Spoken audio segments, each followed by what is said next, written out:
Juice country के निवासियों के जंग और जीत की एक ऐसी कहानी जहां 5 साल के संघर्ष ने आखिरकार न्याय की रोशनी देखी। एक ऐसी कहानी जहां आम निवासी बने अपने ही हक के लिए लड़ने वाले हीरो, और एक ऐसा फैसला जिसने पूरे सिस्टम को हिलाकर रख दिया। बिल्डर की मनमानी पर अब लगा ब्रेक, कानून बोला अब नहीं चलेगा परेड। रेरा कोर्ट का ऐतिहासिक ऐलान, 30 दिन में पार्किंग अलॉट करने और 45 दिनों में ऑक्यूपेंसी सर्टिफिकेट देने का है फरमान। फैसला आया, हक की जीत दिखी साफ, लेकिन सवाल अब भी कायम। बिल्डर अब तक क्यों है खामोश और चुपचाप? जूस कंट्री में हो रही बिल्डर द्वारा मनमानी। जूस कंट्री में बिल्डर द्वारा हो रही मनमानी के खिलाफ एसोसिएशन की 5 साल की लड़ाई का सफर जानने के लिए देखिए podcast with Afreen. Welcome to the podcast with Afreen. बिना किसी देरी के आइए आपका तारुफ करवा देते हैं हमारे खास मेहमान, जो कि जितेंद्र कुमार शर्मा जी हैं, जो कि juice country resident welfare association के जनरल सेक्रेटरी हैं। आपको बता दें कि बीते कुछ वर्षों से जर्स कंट्री सोसाइटी में बिल्डर और यहाँ रह रहे लोगों के बीच में कुछ विवाद और समस्याएं चल रही हैं। आइए ये विवाद शुरू कहाँ से हुआ, खुद जान लेते हैं शर्मा जी से। शर्मा जी, आपका बहुत बहुत स्वागत है। Thank you. जानना चाहेंगे आपसे कि जर्स कंट्री सोसाइटी के अंदर जो ये विवाद हैं, ये कब जन्मे और इनकी शुरुआत कब हुई? हाँ, इसकी शुरुआत हुई, हम लोग आम आदमी की तरह 2011 में यहाँ पे ना फ्लैट खरीदा था। तो साधारण आदमी जैसे फ्लैट खरीदता है, एक घर के हिसाब से वैसे घर खरीद के हम लोग यहाँ रहने आए थे। तो फ्लैट खरीदने के दौरान हम लोगों ने पार्किंग के लिए 1-1 लाख रुपया पेड किया था यहाँ पे। तो उस समय में जब मैं यहाँ आया था तो मुश्किल से 2-4 रेजिडेंट यहाँ रहते थे। तो बिल्डर से जब उन्होंने ये कहा कि भाई आप पार्किंग का अलॉटमेंट लेटर दे दीजिए, जो कि जनरल नॉर्म्स होता है, तो उन्होंने कहा कि भाई ठीक है, अभी तो आपका जो है बहुत सारा जगह खाली पड़ा है, अभी आप गाड़ी जहाँ अच्छा वहाँ खड़ी करिए। तो थोड़े दिनों बाद हम लोग इस विषय पे कार्य करेंगे तो आपको अपना अलॉटमेंट लेटर दे देंगे। So over a period of time वो बात जो है निकलता गया समय, और करीब करीब 4-5 साल निकल गए इसी तरह से। तो धीरे धीरे यहाँ ऑक्यूपेंसी बढ़ने लगी, लोग और ज़्यादा यहाँ पे आके रहने लगे। तो रहते रहते जब ज़्यादा लोग होने लगे तो रोज़ पार्किंग को लेके आपस में जो है विवाद होने लगा, क्योंकि फिक्स जगह किसी को बिल्डर ने दे नहीं थी। तो रोज़ का रोज़ ये होता था कि भाई तुमने मेरी जगह पे क्यों खड़ी कर दी, कि तो मैं यहाँ 3 साल से यहाँ खड़ी कर रहा हूँ। तो सामने वाला बोलता था कि भाई मुझे अलॉटमेंट लेटर थोड़ी है, ना तुम्हारे पास है ना मेरे पास। जाहिर सी बात है। तो मैंने खड़ा कर दिया, यहाँ पे दिक्कत क्या है, तुम कहीं और लगा लो। तो एक ह्यूमन नेचर होता है, उस टेंडेंसी से क्या होता था कि रोज का विवाद, वो सारे लोग मिलकर के सोचे कि भाई हम आपस में क्यों लड़े, बिल्डर से बात करते हैं। तो सब लोग बिल्डर से बात करने गए, तो वो बिल्डर जो है वो इस बात को टाल मटोल करने लगा कि ठीक है जी हम कर देंगे, हो जाएगा। तो करते करते ये मामला जो है 2017 में थोड़ा ज़्यादा टूल पकड़ने लग गया। तो यहाँ तक टूल पकड़ने लगा कि बिल्डर के साथ जब बहुत ज़्यादा बहस हो गई तो रेजिडेंट लोगों ने उठ के जाके जो है यहाँ पे अपने एक SSP थे हरिद्वार के, मिस्टर सेन थे, तो वहाँ जाके हम लोगों ने रिटर्न में कंप्लेन करी 2017 में। तो सेंथिल साहब ने उस कंप्लेन का संज्ञान लेते हुए HRDA को एक लेटर लिखा कि भाई यहाँ पे सोसाइटी में समस्या चल रही है पार्किंग की जी, तो आपके जो भी नॉर्म्स है, जिस नॉर्म्स के हिसाब से आपने बिल्डर को गाइड किया है, आप उसको देखिए और ये समस्या को आप निपटाइए। उस पर संज्ञान लेते हुए HRDA ने बिल्डर को एक नोटिस लिखित में जारी किया। इस नोटिस में ये लिखा था कि आप जो है हमारे संज्ञान में आया है कि जो बेसमेंट में प्रस्तावित पार्किंग है उसका क्रय विक्रय किया गया है, जो कि सर्वथा अनुचित है, और रेजिडेंट को परेशानी हो रही है, पार्किंग का आवंटन आपने नहीं किया है, वैसे जो कुछ भी और लिखना था उन्होंने बिल्डर पे लिखा। ये चीज़ हम लोगों को पता नहीं थी कि बिल्डर को HRDA से कोई लिखित में नोटिस आया है। उसके बाद बिल्डर ने हम लोगों को ये कहा कि आप लोग अपनी अपनी गाड़ी जो है बेसमेंट से बाहर निकाल लीजिए, हम मार्किंग करेंगे ताकि सुविधाजनक तरीके से लोगों को पार्किंग अलॉट से देना। हमें बहुत अच्छा लगा कि चलो कम से कम सुनवाई हुई। तो 1 महीने तक हम लोगों ने गाड़ियाँ सारी बाहर खरीदी। 1 महीने बाद जो बिल्डर के प्रतिनिधि हैं यहाँ पे, मिस्टर दीपक गर्ग, वो जैसे चलते फिरते आदमी को कैजुअल बोलते हैं, हम लोगों को कैजुअल बोलना शुरू कर दी, कहते भाई पार्क पर खड़ी करो से और गाड़ी जो है आप लोग अंदर फ्री करना शुरू करो। तो हमें बड़ा सरप्राइज हुआ कि ये तो कह रहे थे कि भाई लेटर देंगे आपको, तो वही की वही पहुंच गई। तो है ना भाई पार्किंग अलॉटमेंट का क्या हुआ, तो उसने हंस के टाल दिया, बोला हो जाएगा, वो भी हो जाएगा, आप तो गाड़ी खड़ी तो करो। अब ये बात यहाँ से दोबारा से वो विवाद शुरू हुआ।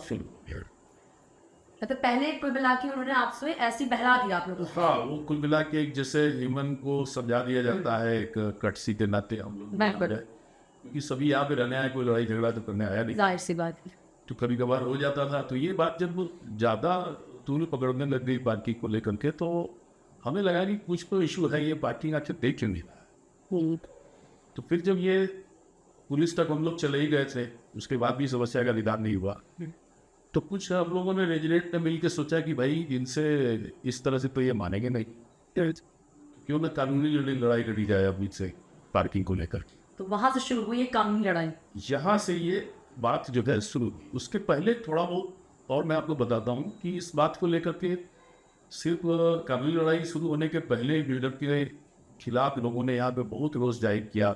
यहाँ से बाइक रैली निकाली बिल्डर के घर तक, जो मित्र वाटिका में है आपका खरगवा रैलीपुर मोड़ पर, और इनकलाब जिंदाबाद पोस्टरबाजी जो एक नागरिक कर सकता है वो सब उसके पहले करके हम लोग हार गए। तो जब ये सारा करके हार गए और ये समझ में आया कि ये किसी भी तरह से नहीं सुन रहा है, साधारण तरीके सारे अपना लिए, फिर आपने कोर्ट का रास्ता चुना। तो फिर हम लोगों ने सोचा कि नहीं अब कोर्ट में, तो कोर्ट में जाने के लिए ये हुआ कि भाई हम लोगों को तो कोई एक्सपीरियंस था, कोई भी हम लोगों ने लाइफ में कभी कोर्ट का मुंह नहीं देखा, कोई जरूरत ही नहीं पड़ी।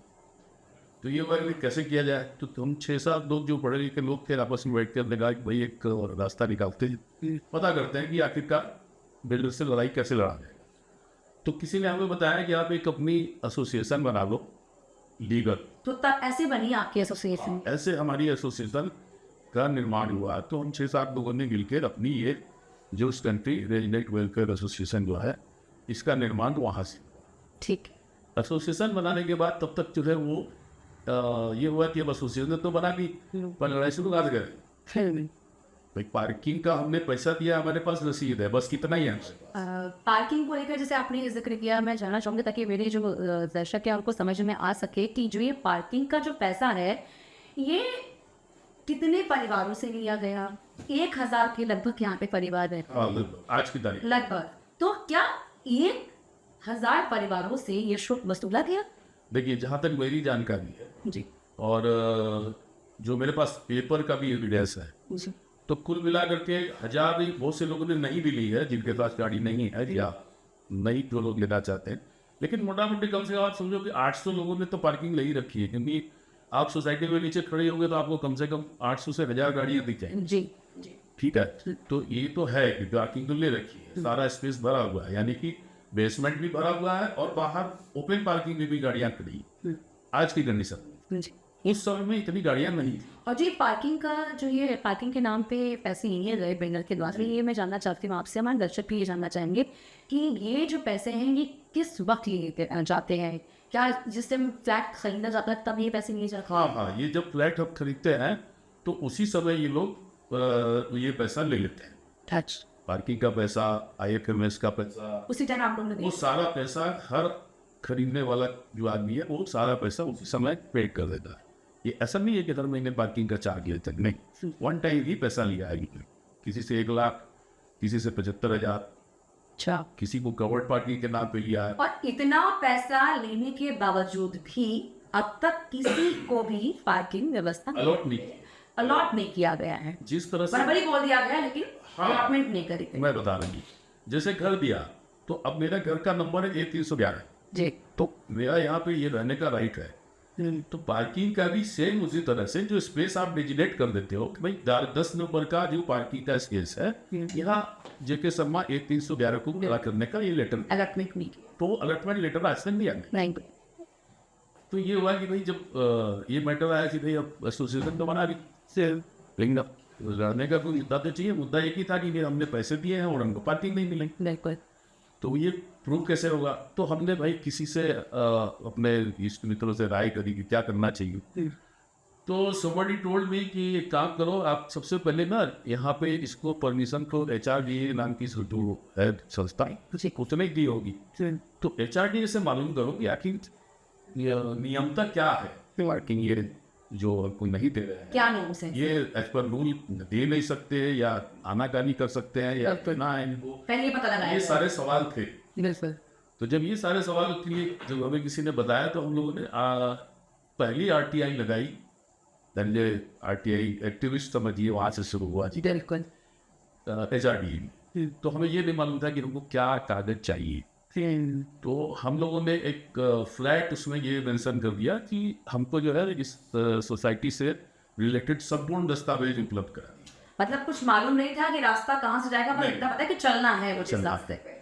तो वो चलने जब रास्ते पे चलना स्टार्ट करने के लिए हमने लिख दिया कि भाई हमको संपूर्ण दस्तावेज चाहिए, हाँ उपलब्ध कराइए। तो हमारे पास एक जवाब आया RTI का कि भाई संपूर्ण दस्तावेज के लिए आपको 32,700 कुछ रुपए जमा करने पड़ेंगे। तो थोड़ा सा हम लोग सरप्राइज हुए कि यार 32,000 एक सवाल का 32,000 क्योंकि अच्छी खासी रकम रखना होती है।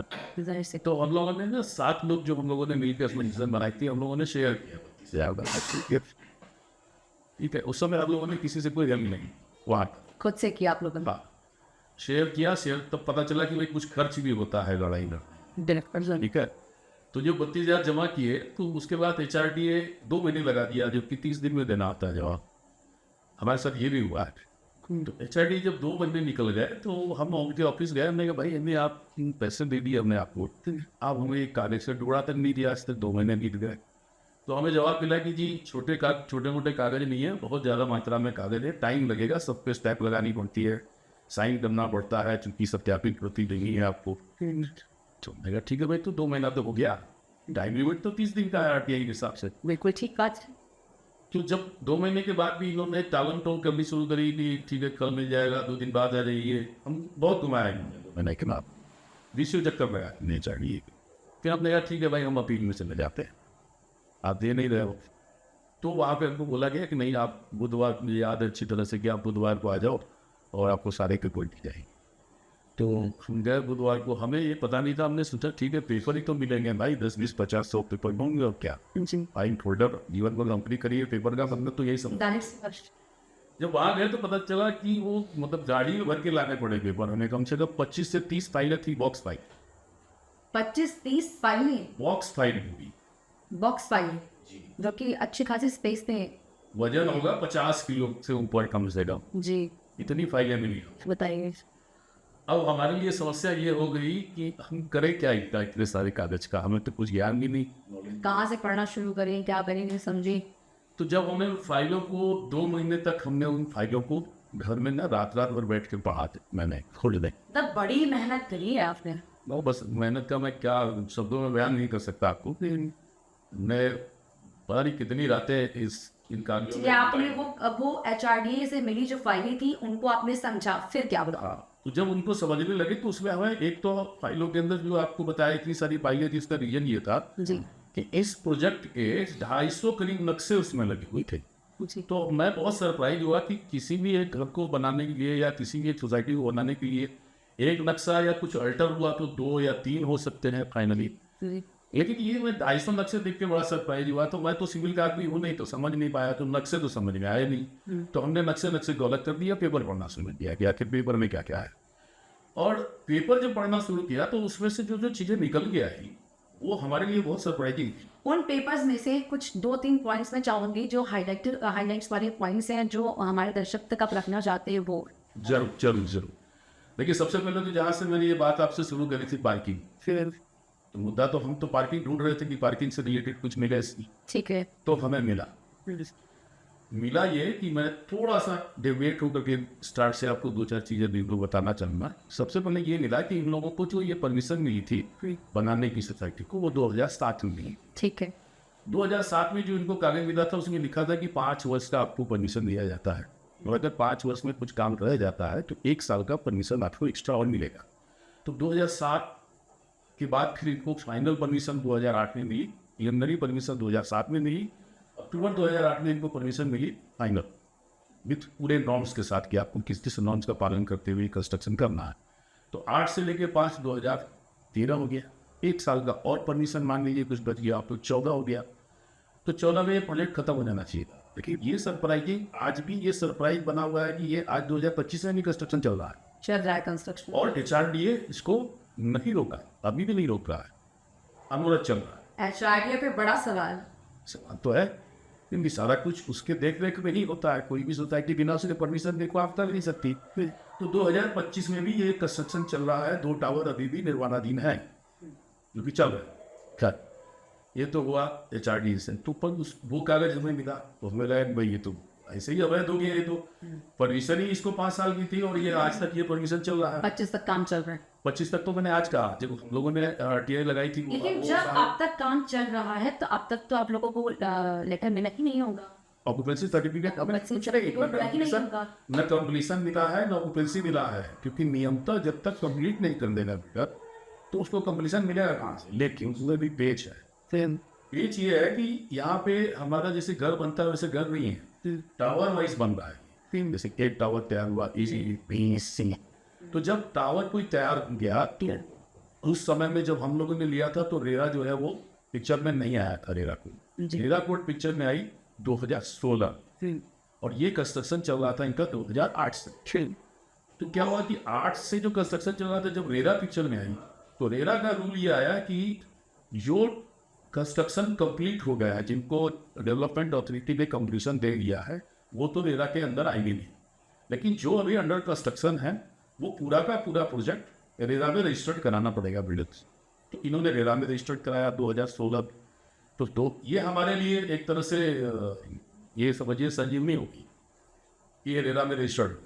आपसे मैं ये जानना चाहूँगी, तो कुछ पॉइंट्स थे जो आपने रखे, जो आपने जिस वक्त इसमें घुसना शुरू किया, पढ़ना शुरू किया, HRDA से जो आपको फाइल मिली आपने समझा, उसके कुछ पॉइंट्स आपने रखे हमारे सामने, हमारे दर्शकों के सामने।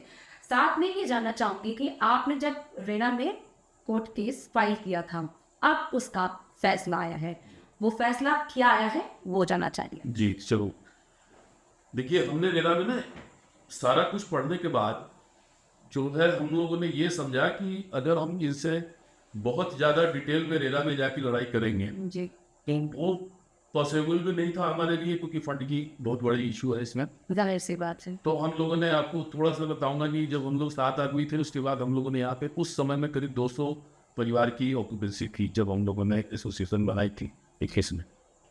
तो 140 के करीब लोगों के पास घर घर जाके हम लोगों ने मेंबर बनाए और उनसे 500 रुपये मेंबर फीस के लिए कि हम लोग की केस हो जाएगी तो पैसे चाहिए। तो ये सारा डॉक्यूमेंट्स वगैरह पढ़ने के बाद ये समझ में आया कि न तो ये पार्किंग बेच सकते हैं, ये HRDA के डॉक्यूमेंट बोल रहे हैं कि बेसमेंट में जो प्रस्तावित पार्किंग है उसका क्रय विक्रय नहीं किया जाएगा। नहीं किया। यहाँ तक कि उस HRDA के लेटर जो HRDA ने बिल्डर को दिया था, उस लेटर के बदले इन्होंने एफिडेविट दिया है कि इसका पार्किंग नहीं किया जाएगा। प्रॉपर एफिडेविट दिया है कि पार्किंग का क्रय विक्रय नहीं किया जाएगा। उससे तो हम लोगों को ये समझ में आ गया कि इस कारण से हमको पार्किंग दे नहीं रहा है, क्योंकि जिस चीज़ का आप बेच ही नहीं सकते उसका आप अलॉटमेंट लेटर कैसे इशू कर दोगे। तो हमारे लिए ये क्लियर हो गया कि यहाँ पे ये हमारे साथ फर्जीवाड़ा कर रहा है। दूसरी चीज़ ये समझ में आई कि जब हमने RTI लगाई HRDA से, जब हमारे पास पेपर आया तो पता चला कि इनको फायर की NOC की नहीं है, इन्होंने फायर के कंप्लायंस भी पूरे नहीं कर रखे। फायर की NOC जस्ट कंट्री सोसाइटी के पास नहीं है, 2019 तक तो नहीं थी। और इन्होंने जब सारा कोर्ट केस वगैरह चला है तो इन्होंने कंप्लायंस पूरे किए हैं ड्यूरिंग केस के ड्यूरेशन। हाँ, अब मिली है देखो, क्योंकि 2019 तक जस्ट कंट्री सोसाइटी के पास फायर की तरफ से फायर डिपार्टमेंट की तरफ से कोई NOC नहीं थी। नहीं, ये भी कहना अतिशयोक्ति हो जाएगी कि नहीं थी। क्या होता है कि डिपार्टमेंट बड़े होशियारी से NOC देता है। आपकी जानकारी ये मैं बता रहा हूँ, NOC का लेटर तो देता है लेकिन लास्ट में एक लाइन लिख देता है कि ये काम हमारे हिसाब से होने बाकी है। तो ये पार्शियल NOC होगी एक तरह से। अगर कुछ भी हो जाता है सोसाइटी के अंदर तो बड़ी सफाई से उसमें एक लाइन लिख दी जाती है कि उसकी सारी जिम्मेदारी जो है वो बिल्डर में होगी। भाई NOC में ये लाइन लिख करके फायर डिपार्टमेंट तो किनारे हो गया, बिल्कुल पहले झाड़ दिया आपने। लेकिन अगर कोई इंसिडेंट हो जाता है तो जन धन की जो हानि होगी उसका तो जिम्मेवार कोई भी नहीं हुआ। फिर ये बड़ा देखना है अपने सिस्टम का। तो मेरे हिसाब से फायर डिपार्टमेंट को क्या, सबसे पहले तो HR डिपार्टमेंट को, आज तो ये रूल आ गया है, हमने जब लिया था तो दुर्भाग्य से ये रूल नहीं था। आज ये रूल है कि ऑक्यूपेंसी, बिना ऑक्यूपेंसी सर्टिफिकेट के आपको उस बिल्डिंग में रहने के लिए रजिस्ट्री होगी ही नहीं। तो ये सुधार हुआ है, लेकिन हमारा जो भाग्य था बहुत अच्छे सुधार है ये उस समय नहीं था। अब रेरा आने के बाद ये हो गया है कि आपको पूरा कंप्लीशन और ऑक्यूपेंसी सर्टिफिकेट इशू करना पड़ेगा, यानी कि ऑक्यूपेंसी का उसके मतलब बाद ही मैं समझ गई। तभी आप रह पाओगे उसमें। बिल्कुल बिल्कुल। तो हमारा तो स्थिति उस समय भी वैसा ही था और आज भी ऐसा ही कुल मिला करके। तो जहाँ हम लोग, जहाँ से आपने पूछा था, मैं आपको बता रहा था कि वहाँ पता लगा कि इनका फायर का नहीं नहीं है इनके पास थे, तो एक डिस्क्रिपेंसी ये भी आ गई सामने। फिर पता चला कि ऑक्यूपेंसी नहीं मिली है हम लोगों को नियम तक। हमें इन सब चीज़ों की जानकारी नहीं थी, लेकिन HRDA के पेपर्स जब हम पढ़ना शुरू किए 2 महीने तक लगा था, तब मालूम चला आप लोगों को, तब हम लोग को ये समझ में आया अभी तक मालिकाना हक नहीं है। ये जो है खाली ये पार्किंग का इशू नहीं है, ये इशू तो ये है कि हम तो मालिक ही नहीं है इस घर के, बिल्कुल स्टिल अभी अलॉटिंग है, ओनर तो है ही नहीं। नहीं बिल्कुल। और ऑक्यूपेंसी सर्टिफिकेट है कितना इंपॉर्टेंट सर्टिफिकेट है कि जिसके बिना आप नगर निगम से पानी नहीं ले सकते, आप नगर निगम से बिजली नहीं ले सकते, यूपीसीएल से बिना ऑक्यूपेंसी के देगा ही नहीं आप। मतलब कोई अमेनिटीज जो नगर निगम की है उन व्यक्तियों को नहीं मिल सकती जिनके पास ऑक्यूपेंसी सर्टिफिकेट नहीं। कुल मिला के हम इस स्थिति में पड़े थे।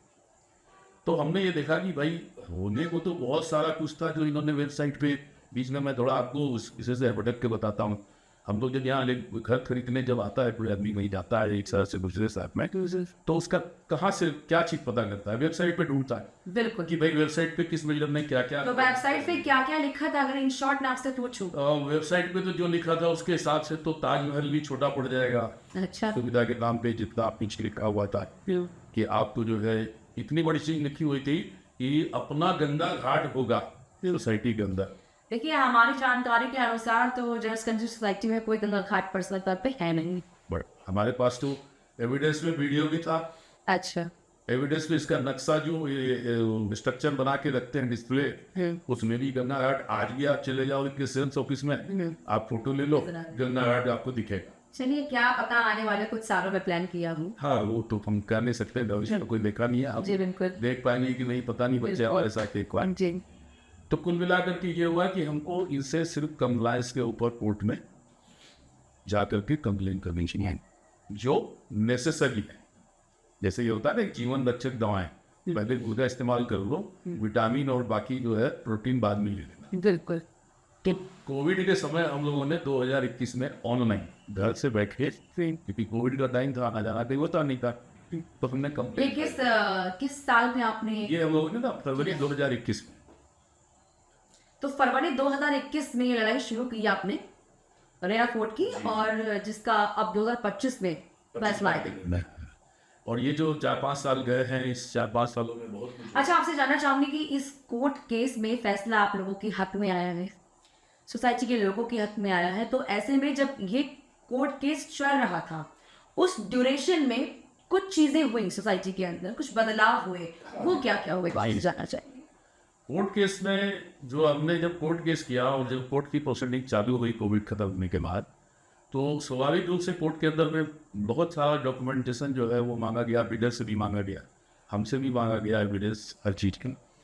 तो हालात ये थे कि HRDA से जो हमने जितना सारा डॉक्यूमेंट निकाला था बिल्डर नहीं दे पाता था, हम वो डॉक्यूमेंट प्रेजेंट कर देते हैं।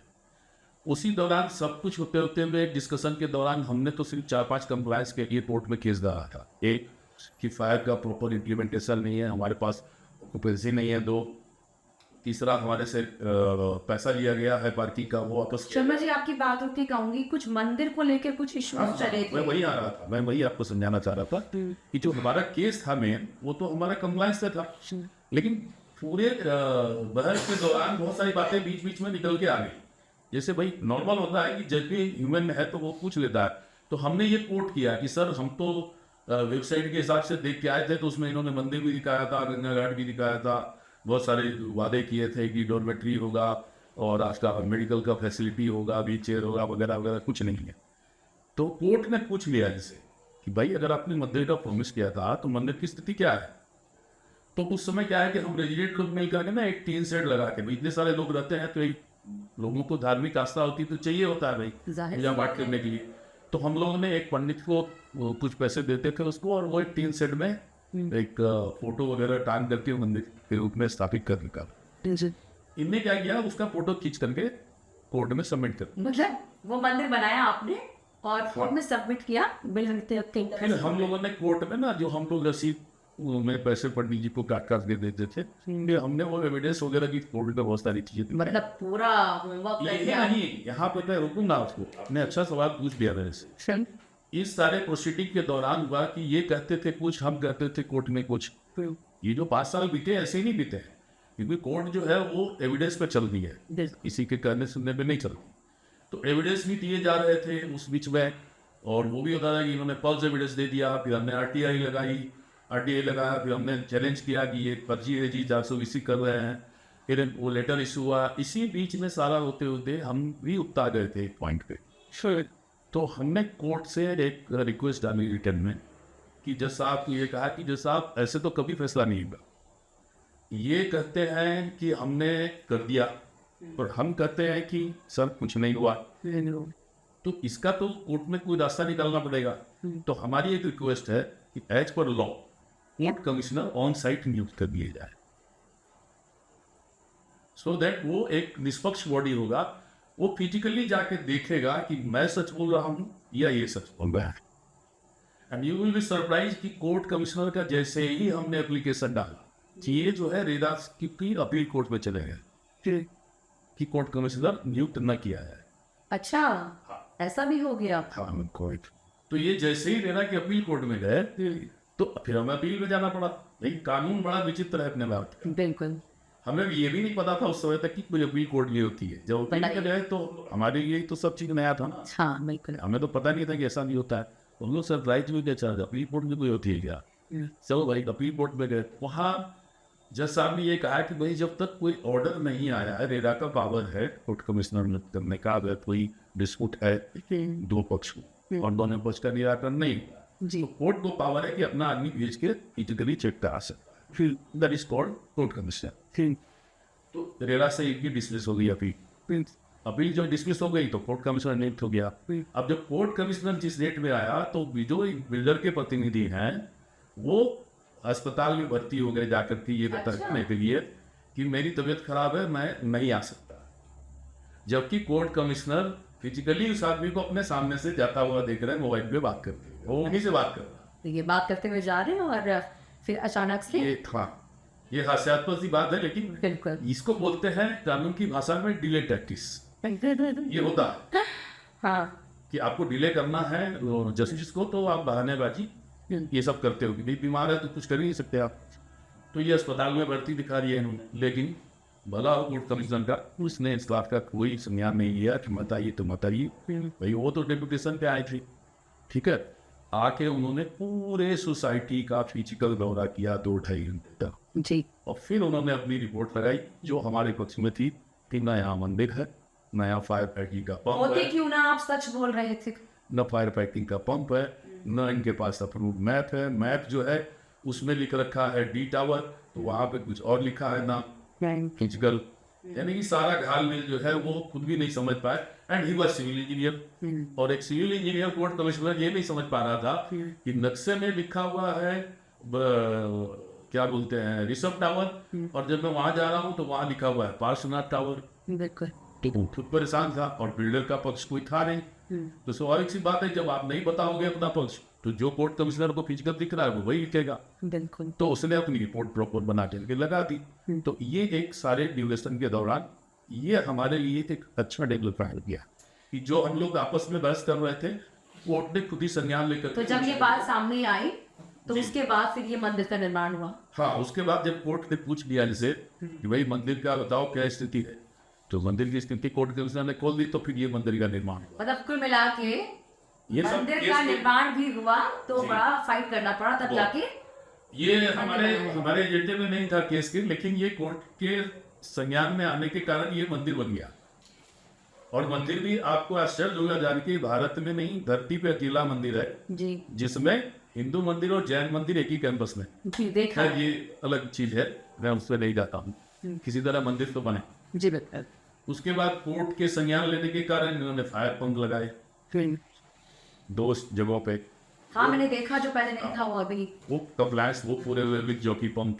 जी ठीक है, तो ये 2 चीज पूरी हुई। चलिए, तो आपकी इसी दौरान- जो लड़ाई थी जो कोर्ट से चल रही थी, रेरा कोर्ट से, उसका फायदा ये मिला कि मंदिर बन गया और साथ ही साथ सबसे बड़ा जो है वो फायर का जो पंप नहीं थे कि फायर पंप आग लगने के कारण तो कंडीशन में जो है यहाँ लोगों की पूरी असुरक्षा थी, तो एक लेवल हम सुरक्षित हुए, एक लेवल, लेकिन सुरक्षित आज भी नहीं, बिल्कुल। क्योंकि इन्होंने जो नए टावर बनाए हमारे केस के पीरियड के दौरान, जी वहां तो ये सीख गए कि कोर्ट हाँ। में केस चल रहा है, तो इन्होंने वहां पे अगर आप देखेंगे तो प्रॉपर एकदम सारे नियम अप्लाई किए लागू हैं, किए हैं, पूरा Implement किया है। मार्किंग करके पूरा पार्किंग बनाया है, सारा फायर स्प्रिंकलर वगैरह सब लगे हैं। जी। मैं आपसे ना समझना चाहूंगी हाँ थोड़ा सा कि जो ये वक्त लगा है, इसके लगने के बाद जो ऊपर के फ्लोर हैं, जितने भी टावर है, जैसे कि आपने कहा कि जिस टावर के नीचे लगा है वहाँ के लोग तो हो गए, बाकी सब नहीं, connection ऐसा नहीं होता है। एक फायर का नॉर्म्स, समझना चाहूंगी हमारे दर्शकों को। फायर का एक नॉर्म्स होता है कि वो जो पंप होता है वो बहुत पावरफुल है, तो उसकी जो हॉर्स पाइप होती है उसकी लंबाई काफी अच्छी खासी होगी। जी तो जिस तरह से जिस एंगल में वो पंप लगे हैं, वहां से उधर वर्धमान टावर और सामने की टावर सारे कवर हो जाते हैं, और इधर जहां लगा, इधर से जितने टावर हैं वो सारे टावर कवर हो जाते हैं। तो इसलिए मैं ये नहीं कहूँगा कि जो लगाया है उससे सुरक्षा नहीं बढ़ी है, बहुत हद तक बढ़ गई, तो वहां पे कोई दिक्कत नहीं है आज के दिन। लेकिन दिक्कत क्या है कि जो बेसमेंट में स्प्रिंकलर नहीं लगे हैं, मैं जो आपको समझाना चाह रहा हूँ, फायर स्प्रिंकलर का काम होता है कि जैसे ही फायर हुआ जी और सर्टेन डिग्री यानी 60 to 62 डिग्री तक जैसे ही टेम्परेचर आता है तो वो ब्लास्ट हो जाते हैं स्प्रिंकलर, तो वो उसमें हर समय 6 kg प्रेशर का पानी दौड़ता रहता है। क्या होता है कि वो होस से पानी जो है एक साथ बहुत सारे स्प्रिंकलर होते हैं, इनिशियल फायर को वो कंट्रोल करके आपको टाइम दे देता है कि आप फायर पंप को ऑपरेट करके बल्क में पानी डाल सको। तो चूंकि वो स्प्रिंकलर नहीं है, तो अगर आग लगती है किसी कारण से, भगवान न करे अगर ऐसी दुर्घटना होती है, तो गाड़ियों में जैसे ही पकड़ेगा तो एक के बगल में दूसरी बहुत तो ये अनर्थ हो बहुत जाएगा, बड़ा तो कोई स्थिति सोच हो भी नहीं जाएगा। सकता है, नहीं, वो तो चीजें हो जाएंगी। ये हो जाएगा। और यही प्रार्थना है कि ऐसा ईश्वर करे हाँ, कि ना हो। बिल्कुल भी ना हो, हम यही मनाते हैं, लेकिन ऐसा नहीं है कि हुआ नहीं है। लेकिन इतनी मैं- सारी मैं जानों आपको- के साथ, लेकिन आपको ऐसा लगता नहीं है कि कहीं ना कहीं ये खिलवाड़ एकदम किया जा रहा है? ये खिलवाड़ क्या, मानवता के विरुद्ध काम है। लेकिन होता क्या है, देखिए बिल्डर जो होते हैं, तो मैं अपने जीवन में यही देखा हूँ, जब से लड़ने लगा हूँ, मेरा ही भी यहाँ पे सिद्धि भी सुधा है कि ये सबके वही तकलीफ है। बिल्डर एक ऐसा प्राणी होता है जो सिर्फ पैसा कमाने के मकसद से मिलीकों को खड़ा करते हैं। ये मेरे घर में उन्हें पैसा लोगों है, की जिंदगी से कोई लेना देना कोई नहीं लेना है। देना नहीं है, अपना पैसा, पैसा अपना कमाओ। प्रॉफिट, मेरा घर, मुझे घूमने फिरने का मस्त सब कुछ हो जाए, बेचूं और ऐश करूं, ये होता है नियत। मानवता वजहता बिल्डरों में नहीं होती है, इफेक्ट है। और बिल्डर में तो क्या नहीं होती है, जो हमारा प्रशासन है, मैं मूल मुद्दे पे आता हूँ कि बिल्डर तो एक बहुत छोटी एक्टिविटी है। आज के दिन HRD अगर चाह दे, HRDA अगर चाह दे, तो ये सिर के बल न खड़ा होंगे, इनको सब कुछ करना पड़ेगा।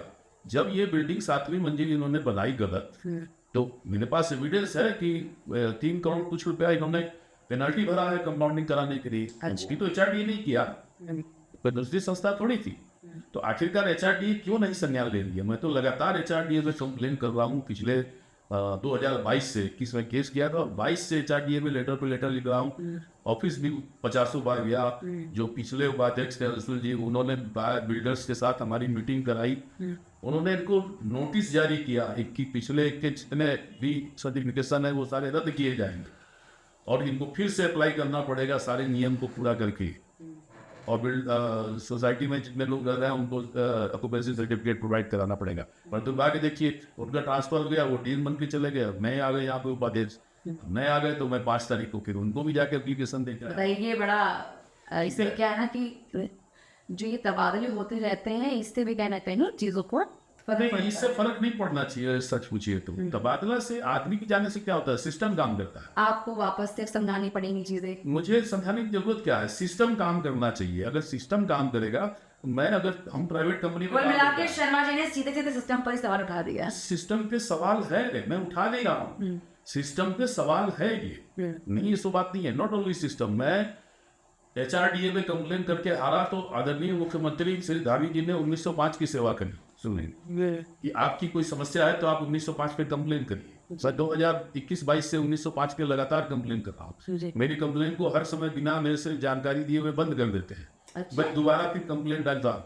ऐसा भी मेरे होता पास है? एविडेंस है, हाँ वो लिख देते हैं कि ये जो हम गए चेक किया ना सब ओके पाया गया, ऐसा लिख के कंप्लेन, क्योंकि भाई सरकारी अधिकारी है ना, 1905 मान लीजिए मुख्यमंत्री के पास जा रही है तो अपनी स्किन बचानी है तो बचा ली। आम आदमी की समस्या हल हुई हो चाहे नहीं, कागज में बंद कर दिया उन्होंने। तो मैं तो ट्विटर पे हैंडल में मुख्यमंत्री जी को कोट कर करके 10 बार लिख चुका हूँ, लेकिन अब क्या होता है कि हम लोग छोटे लोग हैं, हम लोग की बात मुख्यमंत्री तक धामी जी देखे कि नहीं देखे? पता नहीं है धामी जी ने देखा कि नहीं देखा, अपना काम मैंने जरूर किया। हाँ जी। मैंने मुख्यमंत्री को मेल भी करी, ऐसा नहीं है, अब वो मेल भी उस तक कोई बात नहीं, बड़े मशरूफ रहते हैं हमारे धामी जी, हो सकता है भी। हाँ ठीक है, वो समस्याएं बहुत सारी हैं, बहुत बड़ा प्रदेश है, उनको देखने के लिए तो हमारी समस्या हो सकती है उन तक पहुँचने में और टाइम लग जाए। मैं अभी भी प्रयासरत हूँ कि किसी दिन जरूर उनसे कहीं मुलाकात हो जाएगी तो जिस तरह से मैं अपनी बात रख पाऊंगा उनके साथ। चलिए इन 5 सालों में यहाँ या के फिर लोगों आपके को- माध्यम से हो सकता है, आपके इस पॉडकास्ट के माध्यम से वहां तक बात चली जाए और दादी जी संज्ञान लेंगे तो उनका बिल्कुल, अगर देखेंगे तो जरूर धामी जी इस बात पर संज्ञान जी, जी, लेंगे। जहाँ तक लोगों का कहना है कि धामी जी सुन लेते हैं लोगों की बात, बाकी आप ही क्यों नहीं सुन? नहीं हम लोग भी ऐसा नहीं है, हम लोग भी इस चीज़ को मानते हैं कि उनके पास जाने के बाद सुन लेते हैं, लेकिन सवाल ये है कि अब मैं आपको ये कहूँ कि सीधा मैं धामी जी तक मेरी पहुंच नहीं है, ये भारत का स्ट्रक्चर जो है बड़ा अजीब सा है, तो कोई ना कोई सोर्स ढूंढना पड़ेगा। तो अब मेरा अपना एक नेचर है कि मैं कोई इस तरह का सोर्स नहीं इस्तेमाल करना चाहता। मैं कोशिश करता हूँ कि अगर आम आदमी की रीच में हमारा लीडर नहीं है तो फिर वो गलत है। तो कुल मिला के आपकी 5 सालों की जो संघर्ष रहा है आपका, जी। इस संघर्ष ने यहाँ के लोगों को मंदिर दिलवाया, फायर फाइटिंग का पंच फायर फाइटिंग के पंप्स और लगे, अंततोगत्वा और- कोर्ट ने और- निर्णय दिया। कोर्ट का निर्णय आ गया है। कोर्ट के निर्णय से यहाँ के लोग जो है उनका क्या कहना है, कितने खुश हैं यहाँ भी लोग? हाँ ऑब्वियस सी बात है कि देखिए खुश तो होगी, क्योंकि जब आप सच की जीत होती है तो सभी को खुशी होती है। अभी सारे लोग इस बात से खुश हैं कि भाई कोर्ट ने जो है सबको राहत दी है कि जो गलती बिल्डर ने कर रखी थी उसको पनिश में किया है, बल्कि 10.85% का ब्याज वार्षिक कोर्ट ने ऑर्डर किया है कि आप दीजिए। हाँ कोर्ट के आदेश तो आ गए हैं शर्मा जी, अब लेकिन ये- क्या लगता है कि अब इसका आगे जो कोर्ट का जो आदेश है इसका अनुपालन बिल्डर द्वारा किया जाएगा या नहीं? ये एक बड़ा सवाल ये सवाल है, ये सवाल नहीं है, ये बहुत ही बड़ा सवाल है। बड़ा सवाल है मेरे पहले। तो कहने का मतलब है कि हम सिर्फ खुश तो जरूर है, लेकिन अब ये धरती पे धरातल पे कब उतरेगा ये मैं अभी नहीं बोल सकता। अब हमें ये भी नहीं मालूम है, क्योंकि जैसा मैंने कहा ना, कोर्ट में केस करने का उन लोगों को पहले पता था और ना हमें ये पता था कि निर्णय के बाद उसका इम्प्लीमेंटेशन का क्या बताइए, process पहले तो होगा। निर्णय की टेंशन थी, ठीक है। अब जब निर्णय आ गया तो इम्प्लीमेंट कब होगा? अब मैं अब ये भी ये भी सीखूंगा और ढूंढूंगा कि अब ये बताइए। निर्णय इम्प्लीमेंट कैसे होगा। बिल्कुल। ऑब्वियस सी बात है, तो हमारी अब यात्रा भी खत्म नहीं हुई। हमारे दर्शक जानना चाहते हैं कि देखिए आपने संघर्ष किया, 5 सालों का ये आपका सफर रहा और अंततः इस सफर में आपको जीत हासिल हुई, कोर्ट का फैसला आप लोगों के हाथ में आया। जी। लेकिन अब दर्शक ये भी जानना चाहते हैं कि अब आपका अगला कदम क्या होगा? देखिए अगला कदम मैं भी अभी आपको कुछ नहीं बता सकता। अभी मैं भी इस खुशी को जो है एंजॉय कर रहा हूँ जी। कि वे कोर्ट के जितने भी आदेश हैं रेजिडेंट के लिए हम उसका भी पालन कर रहे हैं। कोर्ट ने हमें आदेश दिया था कि 20 दिनों के अंदर रेजिडेंट जो है बिल्डर को एक लिखित में एप्लीकेशन दे दें, भाई हमारे पैसे जो है कोर्ट के आदेशानुसार तय सीमा में लौटाए दें। तो हमें 20 दिन के अंदर देने हैं, तो वो हम लेटर वगैरह बना चुके हैं और गए थे देने के लिए बिल्डर को आज। कोर्ट ने क्या आदेश दिए हैं, एक बार ये भी बता दीजिए कि कितने दिनों में क्या हाँ चीजें मैं आपको होती हैं? बताता हूँ कुछ जो हमारे दर्शक ये भी जानना चाहेंगे। बिल्कुल ये जानने की सबसे जरूरी बात यह है कि आज हम बैठे ही हैं इस निर्णय के आलोक में। जी। तो कोर्ट का जो पहला जो निर्णय है, कोर्ट का सारे ऑब्जर्वेशन के बाद कोर्ट ये बोलती है कि डेवलपर्स जो है वो इलीगली कॉमन एरिया को जो है वो सोल्ड किया है। ठीक है, ये ऑब्जर्वेशन है। कार पार्किंग स्पेस के नाम पर जो एलोकेशन भी उसने अलॉटे को किया नहीं है, तो इलीगली उसने बेचा भी और अभी तक अलॉट भी नहीं किया। कोर्ट के अकॉर्डिंग इतने दिनों में क्या कुछ हाँ मैं बता दे रहा हूँ। ये आदेश है? तो इसमें भी कोर्ट ने लिखा है कि वर्तमान डेवलपर को डायरेक्ट किया है कोर्ट ने कि 30 दिन के अंदर, तो ये एक डेट है, एक ऑर्डर की जो डेट है, वो allotment letter car parking space का प्रॉपरली ए स्पेसिफाइड कोर्ट ने कहा है कि stating there in the parking lot number which must be determined in a legitimate and rational manner. क्योंकि कोर्ट में जब हम लोग लड़ रहे थे तो इन्होंने जो है एक बार कोर्ट में ये बोल दिया कि हमने जी सब कर दिया है मार्किंग वगैरह, ये लोग मान नहीं रहे। तो हमने ये ऑब्जेक्शन किया था कि सर ये क्या कर रहे हैं, ये लाइन ऐसे खींच रहा है कि दोनों गाड़ी अगर आसपास खड़ी हो जाए तो दोनों के दरवाजे नहीं खुलेंगे। इन्होंने कितनी पूरी कर दी कि हमने तो इतनी पार्किंग बना दी, ये भी हुआ था पीछे।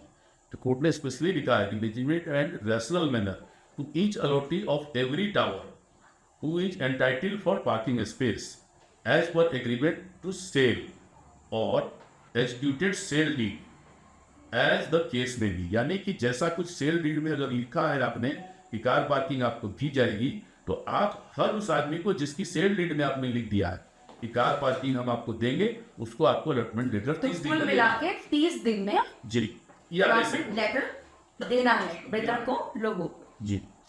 उसके बाद एक दूसरा पॉइंट कोर्ट ने जो कहा है कि Vardhman developer directed to obtain proper completion and occupancy certificate from HRDA. यानी कि बिल्डर को डायरेक्शन दिया है ना कि आप जो भी कंप्लायंस है वो पूरे करके एचआरडीए से कंप्लीशन सर्टिफिकेट और ऑक्यूपेंसी सर्टिफिकेट ले करके, और उसमें पूरी डिटेल होनी चाहिए, टावर की डिटेल, खसरा की डिटेल प्रॉपर लिखा है कोर्ट ने कि किस खसरा में ये है, ताकि ये ऑथेंटिकेट हो जाए कि ऑनरशिप आपकी ओके। यानी कि कोर्ट के आदेशों के अनुसार 45 दिन में ये करना है, 30 दिन में तो इनको पार्किंग के लिए अलॉट करनी है और 45 डेज के अंदर इनको ऑक्यूपेंसी प्रोवाइड करानी है, लेटर प्रोवाइड कराना है रेजिडेंट को एचआरडीए से लेकर। इशू तो एचआरडीए करेगा, अब वो कितना फ्रूटफुल होगा मुझे नहीं पता है।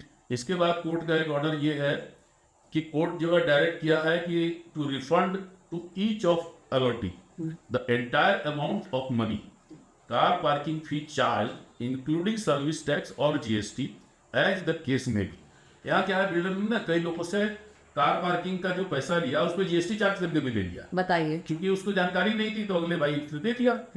ठीक है, तो इसलिए कोर्ट ने ये भी लिख दिया कि अगर कोई जीएसटी या सर्विस टैक्स चार्ज किया गया है अमाउंट के ऊपर तो वो भी वापस करेगा, and which has been collected from them towards sale price for open parking और स्ट्रीट पार्किंग। यहाँ तक कि ओपन जो स्पेस है, चलने फिरने का जो रोड है, उसको भी बेच दिया है बिल्डर ने, किसी से 60,000 किसी से 70,000 लेके। ये है डिस्क्रिपेंसीज, तो लिखा है कोर्ट ने यहाँ पर कि ओपन पार्किंग और street parking as the case में भी within 45 days the date of this order along with interest of 10.85%। यानी कि कोर्ट ने ये कहा है कि आप ये पैसा 45 दिन में सारा आइडेंटिफाई करके और 10.85% वार्षिक ब्याज की दर से सारे रेजिडेंट से जिससे पैसा आपने लिया है पार्किंग के नाम पे उसको वापस करोगे। एक तो ये ऑर्डर है कोर्ट का, ठीक है।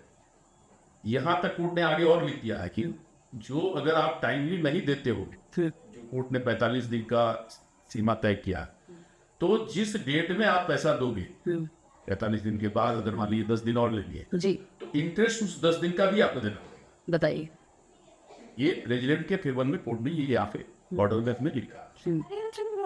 इसके बाद लिखा है कि allottee who have paid cost of steel parking space or open parking space as the case may be must intimate the respondent number 1 in writing। यानी कि रेजिडेंट को राइटिंग में बिल्डर को देना है, इंटीमेट करना है कि मेरे को कोर्ट का ऑर्डर मिल गया है और वो टाइम लिमिट है 20 दिन के अंदर।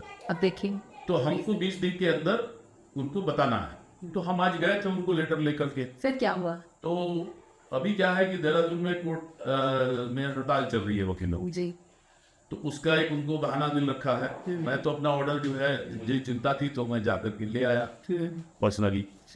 भाई इनके पक्ष में जब तक इनके हाथ में ऑर्डर नहीं आता है तो इनके लिए वो ऑर्डर आया नहीं है, एक बहाने के तो वो जिसको बोलते हैं डिले टैक्टिस। तो हम लोग गए थे तो हमें पता था पहले से ही कि वो क्या बोलेंगे। उन्होंने वही बोला कि देखिए हमारे पास तो कोई ऑर्डर है नहीं, कागज आपको रख के जाना है हमारे पास, तो आप रख के चले जाइए, हम रख लेंगे कागज। फिर क्या किया? हमने कहा भाई खाली रखना थोड़ी, आप रिसीविंग करके दे दो ना अभी कि हमने कागज प्राप्त किया, तो हमारे को तो 20 दिन का ऑर्डर है, आप रिसीव नहीं करोगे तो आप कैसे प्रूव करेंगे कि 20 दिन में दिया? तो क्या हुआ? उन्होंने मना कर दिया कि रिसीव तो हम नहीं कर पाएंगे, रिसीव हम नहीं कर पाएंगे, इसलिए नहीं कर पाएंगे कि हमारे पास कोर्ट का ऑर्डर नहीं है। खैर ठीक है, वो कानूनी, मैं गलत नहीं बोलता आपसे, अगर मेरे पास भी कोई इस तरह का स्थिति होता तो मैं मना कर देता। खैर ठीक है। फिर उन्होंने कहा कि आप ऑर्डर कॉपी आप दे दीजिए हमको। हमने कहा भाई हम जिस तरह से आप मजबूर हो वैसे कॉपी अपनी मैं नहीं दे सकता। बिल्कुल ठीक बात है। तो ये मुद्दा वहाँ पे क्लियर हो गया। तो हमारे पास ऐसा कोई प्रॉब्लम नहीं है। तो हम सारे रेजिडेंट्स को हम लोगों ने बता दिया कि कोई दिक्कत नहीं है, हम बाई पोस्ट इनको स्पीड पोस्ट से भेजेंगे। उसका जो रसीद है वो आपके पास एक एविडेंस के तौर पे हो जाएगा कि भाई हमने हमें भेज 20 दिया। दिन के अंदर भेजना है, हमें कोर्ट के निर्देश का पालन करना है। उनके पास ऑर्डर नहीं है, ऑर्डर की कॉपी हो सकता है उनको 20 दिन बाद मिले, स्ट्राइक खत्म होने के बाद। तो उनका जो भी ये टाइम कोर्ट ने दिया है वहां से शुरू हो जाएगा, कितना ही डिले होगा। तो हम अपना कंप्लायंस जो आपने पूछा कि अब आप क्या करेंगे, तो हम तो जो कोर्ट ने बोला है वो कंप्लायंस पूरे कर रहे हैं। लेकिन कुल मिला के जो आपकी लड़ाई आपने लड़ी पार्किंग को लेकर, उसमें आप नहीं रहे। आपको यही नहीं, मैं धन्यवाद करता हूँ कोर्ट ने सेल्फ संज्ञान लिया। हाँ, आपको एक चीज और बताना चाहता हूँ कि कोर्ट केस के दौरान बिल्डर ने क्या किया कि जो अपनी एक संस्था बना रखी है यहाँ पे जो हम लोगों से मेंटेनेंस लेती है, एक RWA क्रिएट कर रखी है। बिल्डर ने क्या किया कि RWA की तरफ से भी एक वकील खड़ा कर दिया कोर्ट में ताकि डिले होता रहे। उसने जाके ये कहा कि ये जो RWA केस आई की है ये फर्जी है। मेरी की बात सुनिएगा, ये फर्जी है। तो अदालत ने कहा भाई कैसे फर्जी है, RWA कैसे फर्जी है? इनके पास सेल डीड है, वहाँ रह रहे हैं, निवासी है वहाँ के। तो अगर इन्होंने कोई एसोसिएशन बनाई है तो फर्जी कैसे बनी? आप फर्जी कैसे बोलते? उन्होंने कहा नहीं ये हमारे यहाँ तो ऑलरेडी पहले से RWA है। देन कोर्ट से कि ये आपकी जो है भूल है, बड़ी सोसाइटियों में टावर वाइज भी RWA बन सकती है उसका रख रखाव करने की। RWA का काम ये होता है कि अपने मेंटेनेंस को देखे, बिजली पानी की सुविधा देखे इंडियन की, बाकी और चीजों का ध्यान। आप इसलिए ये नहीं बोल सकते कि ये फर्जी है। तो वहाँ उनका मुद्दा खत्म हो गया। बताइए। अब मुद्दा खत्म हो गया तो वो फंस कैसे गए? और ये वाला लास्ट वाला जो ऑर्डर कोर्ट ने स्वतः संज्ञान लेके दिखा हमारी कंप्लेन में तो नहीं था। हमने तो RWA से लड़ाई लड़ी ही नहीं की, हम तो बिल्डर से लड़ रहे थे, पनोनर से। क्योंकि ये खुद ही केस डलवा दिया उससे, तो पार्टी बन गए हो। जो पार्टी बन गया तो कोर्ट ने उनसे भी पूछा कि भाई ये जो केस लेके आए हैं, हाँ ये तो आपको लेके आना चाहिए था। RWA तो सोसाइटी के रेजिडेंट की होती, तो ये केस आपने क्यों नहीं किया? इनको क्यों करना पड़ रहा? अब वो चुप, वो तो बिल्डर की RWA है तो क्या बोलेंगे? हर बार उनसे पूछा गया कि भाई पार्टी का पैसा अगर आप RWA हो तो आपने क्यों नहीं अलॉट किया पार्किंग आज तक? क्योंकि प्रोसीडिंग के दौरान यहाँ तक बात आई कि कोर्ट ने हमसे पूछा कि अच्छा पैसे वापस चाहिए आपको या आपको अलॉटमेंट चाहिए पार्किंग स्पेस। मैं आपको एक अच्छी मजे की बात बताऊं, हम लोगों ने फ्रिक्वेंटली एकदम बिना देर के ये जवाब दिया कि साहब पैसे तो हम दे चुके। जवाब दिए थे तो हमारा माइंड सेटअप देने का ही था उस समय, और वो इसलिए था कि हमको पार्किंग स्पेस मिलेगा। तो आज भी हम वहीं खड़े हैं, हम बिल्कुल भी अडामेंट नहीं है। हमने कभी कोर्ट के सामने एडामेंसी दिखाई नहीं। हमने बोला साहब हमको ना वापस करें पैसे, हमारा तो मुद्दा है कि हमको सिर्फ आप अलॉटमेंट लेटर मिल जाए। तो ये सारा कुछ जो ऑर्डर आया है ये जज साहब का अपना विवेक है। उन्होंने चीज को प्रॉपर देखा कि जो दो पार्टी केस लड़ रही है, एक पार्टी कितना झूठ बोल रही है और एक पार्टी हर चीज के लिए कितना लीनियंट होकर बात कर रही है कि हमको हमें पैसे चाहिए ही नहीं सर। इस दौरान लड़ाई के दौरान बिल्डर ने ये जाकर के कोर्ट में कहा कि साहब ये लोग हमसे लड़ते हैं, अब पार्किंग तो कल अलॉट कर दें। लेकिन क्या होगा कि अब जैसे हम इनको पार्किंग देंगे, ये A टावर में रहते हैं, हमने मान लीजिए हमारे पास B टावर में जगह है, तो ये बोलेंगे नहीं हमको तो हमारे A टावर में चाहिए। तो जैसा बोले कि तो सही बोल रहे हैं, ये गलत क्या बोल रहे हैं? आपका उन जज का कहना था कि एक आदमी का अगर घर यहाँ है और आप 3 किलोमीटर आगे आपका 36 एकड़ का एरिया है, तो आप 36वें एकड़ में किसी को गाड़ी करने की जगह दोगे तो 35 एकड़ चल के घर आएगा। वो हम तो मेरे को भी कोई देगा नहीं सोसाइटी में, तो मैं भी नहीं मानूंगा, ये तो कोई बात नहीं है। अरे 100-200 मीटर इधर उधर हो सकता है उस टाउन में, बट ये तो गलत है, ये तो सही बोल रहे हैं। तो ये वहां भी इनका मुद्दा चला नहीं। फिर उन्होंने एक और मुद्दा रखा। इन्होंने क्या किया, हमारे रेजिडेंट में से एक रेजिडेंट को भी कोर्ट केस चलते कोर्ट केस में पार्टी बनाया, उसने केस फाइल किया। मतलब एक रेजिडेंट ने हमारे ऊपर केस फाइल किया कि ये जो केस कर रहे हैं मैं इनसे सहमत नहीं हूं। ठीक है, सुनिएगा मत उसने कहा मतलब आप जैसे रहती हो तो आपने मेरे ऊपर केस कर दिया, समझ की बात कि मैं आपसे सहमत नहीं हूं। और क्या किया उसने, लिखा क्या था कि मेरी गाड़ी जहां खड़ी होती है मुझे तो पार्किंग स्पेस वही चाहिए। क्या है, ये डिले टैक्टिस है। तो बिल्डर ने कहा सर ये लड़ाई इन लोगों की हमारे समझ में नहीं आती, आप कह रहे हो 100-200 मीटर इधर उधर, और यहाँ पे बोलते हैं कि जहाँ खड़ी होने के पीछे ही। तो जस्ट आपने हमसे पूछा बताइए भाई आपका क्या इसमें है। हमने कहा साहब जिसकी जहाँ खड़ी हो रही है वही है। बताइए, इसमें भी कोई अब ये मुद्दा भी खत्म हो गया। तो जज साहब ने क्या किया मालूम है, उसका जो पेपर था ना उठा के ऐसे फेंक दिया। ये चलते केस में कोई पार्टी नहीं बनेगा, डिसमिस। तो बहुत सारा गेम खेला गया हम लोगों के साथ, ब्राइब मतलब बहुत सारी चुनौतियां आई आपके हाँ, साथ इस बहुत संघर्ष की लड़ाई में, बहुत सारा फंड का हम लोगों ने इशू इतना था, हम लोगों से चंदा इकट्ठा कर करके, और ये हम लोग खास ध्यान रखते थे कि हमारे पास सरप्लस पैसा नहीं इकट्ठा हो जाए। हमारे को जितनी फीस की वकील की जरूरत बस उतना ही। हमने एक व्हाट्सएप ग्रुप जो बना रखा था, इनिशियली जो हमने 140 मेंबर बनाए थे, हमने कभी 141वां मेंबर नहीं बनाया, जो कि बहुत सारे रेजिडेंट यहाँ नहीं रहने की। अंत में इस पॉडकास्ट के अंदर जो लोग अब फ्लैट्स लेने जा रहे हैं, जो प्लान कर रहे हैं, उन लोगों के लिए क्या कहना चाहेंगे आप? देखिए- किन किन सावधानियों को उनको बरतना चाहिए? बिल्कुल बिल्कुल। सबसे पहले तो मैं जो भी आदमी मेरे इस बात को, जहाँ तक मेरी आवाज़ जाएगी आपकी इस पॉडकास्ट के माध्यम से, फ्लैट खरीदने वालों को मेरी ये राय होगी कि फ्लैट खरीदने से पहले आपको समूचा चीज प्रॉपर चेक करना चाहिए, और चेक ये करना चाहिए कि जो कुछ आपको बिल्डर प्रॉमिस कर रहा है वो धरातल पे है या नहीं। दूसरा, लीगल सारे कंप्लायंस पूरे किए हैं कि नहीं। अगर आपको नहीं पता है तो बेशक आपको एक वकील करना पड़े 1500 देके, उसके थ्रू चेक कराइए कि कंप्लायंस पूरे हैं कि नहीं। इसके ऑक्यूपेंसी सर्टिफिकेट के बिना कभी फ्लैट नहीं है। फायर फाइटिंग वहाँ पे कितनी बढ़िया व्यवस्था है इसको जरूर चेक करें, ठीक है ना। बिल्कुल। सिक्योरिटी की क्या व्यवस्था है वो जरूर चेक करें, कैमरे वगैरह लगे हैं कि नहीं लगे हैं। ये जो बेसिक कम्युनिटी सेफ्टी की होती है, क्योंकि आदमी जो ना फ्लैट कल्चर में जाता ही सेफ्टी के पर्पज से है कि एक आपका गेटेड सोसाइटी होगी और उसके अंदर सिक्योरिटी होगी, हमारा बच्चा सुरक्षित रहेगा, पार्क में खेलेगा, कुछ दिक्कत होगा तो उसको कोई परेशानी होगी तो वहाँ पे गार्ड होगा। अब ये एमिनिटीज अगर नहीं है और सिर्फ वादा किया गया है तो प्लीज कोई भी आदमी ऐसे सोसाइटी में फ्लैट ना खरीदो, अदरवाइज आप पछताओगे और हमारी तरफ फिर 5 साल तक लड़ना पड़ेगा। बहुत बहुत शुक्रिया हमारे साथ खास बातचीत करने के लिए, इस पॉडकास्ट के माध्यम से इतना सब कुछ बताने के लिए, अपने संघर्ष की कहानी हमारे दर्शकों तक पहुंचाने के लिए।